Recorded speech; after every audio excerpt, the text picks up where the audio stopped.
मुझे ये सूचना मिली, 2 दिन पूर्व जब मुझे ये सूचना मिली, मुकदमा पंजीकृत होने से पहले ही मैंने अपना काम इस पे शुरू कर दिया था। आप मेरी बात सुनिए, जितना सेंसिटिव 2 दिन पहले 24 तारीख को हम लोग थे, आज भी उतना ही है। आप लोगों की भावना देख के हम लोगों में और सेंसिटिविटी बढ़ गई है। हम लोग 8 लोगों को हिरासत में लिया है और हम लोग जो दिल्ली पुलिस के साथ हमारी एक और टीम भेज रहे हैं, क्योंकि अब मेरी बात सुनिए, अगर कोई कम्युनिकेट नहीं करता है, अपने फोन बंद कर लेता है और अगर ट्रेन में बैठ के कहीं चला जाता है, हमारे पास कोई ऑप्शन नहीं होता अपार्ट फ्रॉम कैमरा देखने का, है ना। और हमें एक बार मिलेगी तो लीड मिलती चली जाएगी। ये सब करना, आपकी जो इमोशंस है वो हमने रजिस्टर कर लिए हैं, हमने समझ लिया है कितना इंपॉर्टेंट है, हम तब से भी लगे हैं, अब और लगे हैं। बट अगर ये चीज करने से ना हम अपने जो मेन लक्ष्य है उससे थोड़ा पीछे हट जाएंगे, क्योंकि हमारे देखो 4-5 थानों की टीम यहाँ पर है, मैं खुद यहाँ सीईओ है, इंस्पेक्टर है। अगर हम लोग बैठते तो हम लोग कुछ और रणनीति बना सकते, अब लोग हम यहाँ पर मैनेज करने में लगे। अगर आप चाहते हो कि बहुत जल्द से जल्द हम लोग बरामदगी करें, आपने अपनी बात रखी, हमको बताने के लिए हम समझ गए, पहले भी समझे हुए थे, बट अब आपके इमोशन देख के हमने और नई ऊर्जा से इसमें काम करेंगे। बट आप प्लीज कृपया करके जो मार्ग है उसे बाधित ना करें। ये भी मतलब कोई हो सकता है किसी को जाना हो, कोई बीमार हो, ये सब करने से देखो बच्ची मैं बरामद 100% करके दूंगा, शीघ्र करके दूंगा। बट ये सब करने से देखिए हमारी जो फोर्स है लिमिटेड है, आप भी जानते हैं, परीक्षा भी चल रही है, होली भी आ रही है। बट हम इसके लिए 5 थानों की अलग से टीम में बना के भेज रहा हूँ। आप बस यहाँ से उठने का कष्ट करें और हम लोगों को सहयोग करें।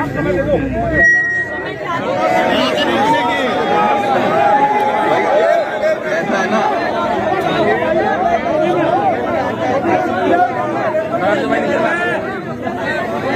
देखिए मैं अगर आपको बोलूं कि मैं आपको बोलूं 24 घंटे 48 घंटे, मेरी बात सुन लो, मेरी बात सुन लो। हमारा मुख्य उद्देश्य है कि जिसने ये काम किया उसे सजा दिलाना और शीघ्र से शीघ्र बरामद करना। एक्सपेक्टेड जो हमारा जनरल, जो मेरी समझ है, उस हिसाब से मुझे लगता है हम 2 दिन के अंदर ये काम करेंगे। बट थोड़ा मुझे सहयोग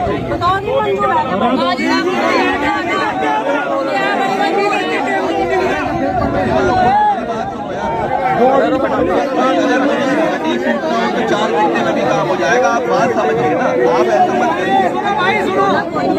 अगर मुझे सटीक सूचना मिलेगी तो 3-4 घंटे में भी हो जाएगा काम। आप थोड़ा सा मुझे सूचना मिले जो है, बैठ जाओ।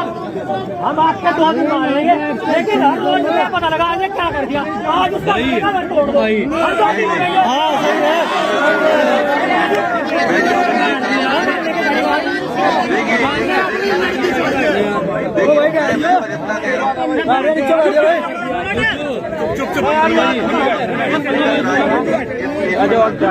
आप भी सब समझदार हो, कौन कर रहा है, कैसे कर रहा है। बट ये सब चीजें देखिए, बच्ची है, उसको राजनीति का वो मतलब संवेदनशीलता रखना।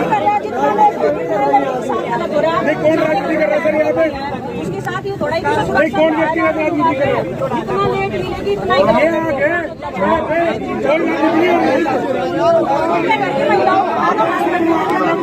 मैं अभी बैठूंगा, आप मुझे अलग से बता दें, मैं सारी चीजें उसमें रजिस्टर करके जितने लोग नहीं है मैं उस पर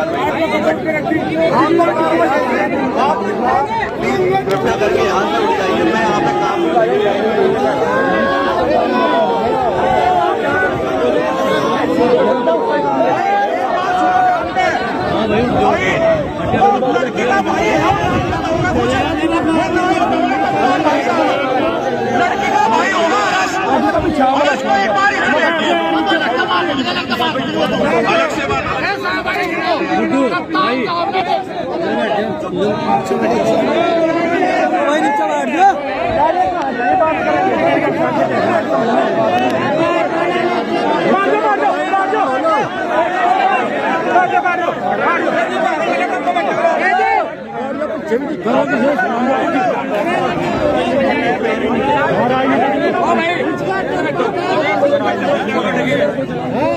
सुनो बैठ जा फिर खड़ा हो जा बैठ जा भी काफी बैठ अरे भाई बैठ जा कोई नहीं बैठे सब उसे आज वो लड़की गई अगर उसका यहाँ पे समाधान नहीं हुआ तो कल फिर में क्या सोचेंगे कि दूसरी लड़की उठा लो। ये तो यहाँ से दरी बिछा है और बैठे हैं पर तो क्या कर रही है कहीं ड्रामा है और अपना फिर ये 2-4 दिन में आपस में लड़ गए अपने घर में बैठ जाए।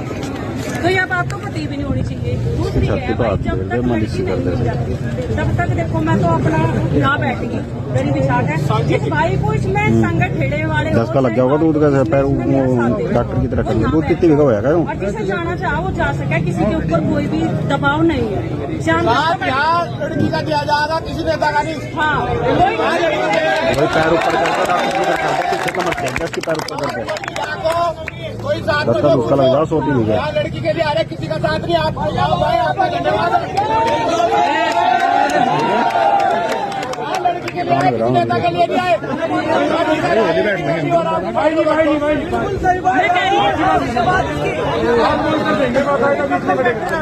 मैं कोई दूसरी बात से भाई की मैं कह दूं ना तो मैं कोई नेता हूँ ना कोई अभिनेता हूँ। मैं तो एक सर्व समाज की बेटी हूँ।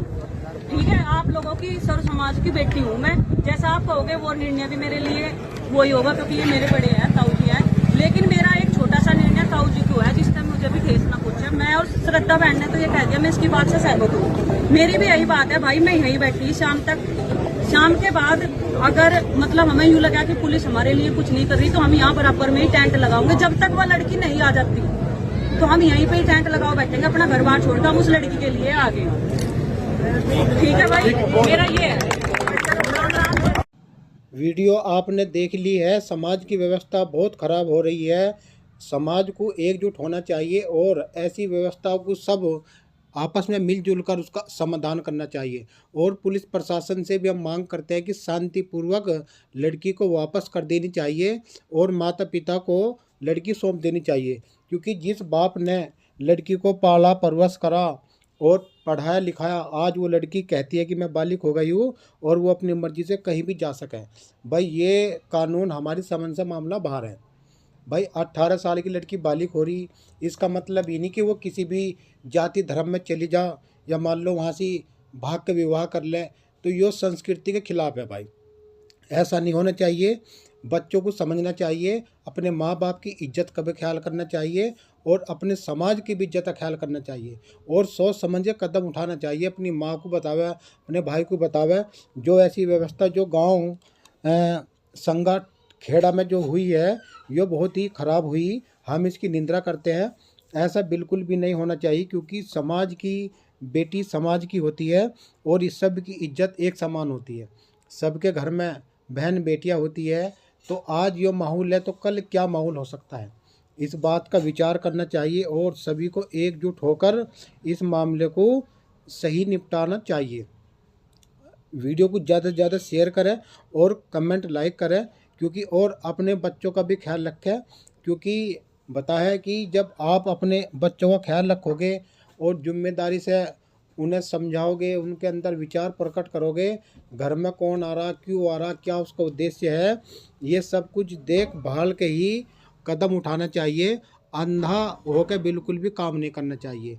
आज समाज की जो व्यवस्था हो रही वो केवल ना समझ की वजह से हो रही। यदि समझदारी वे बालक दिखाते और जो उस लड़के ने जो करा है वो ठीक नहीं करा है, इसलिए समाज इसकी घोर निंदा करता है और अपने बच्चों को समझावे बुझावे अच्छे से रखें।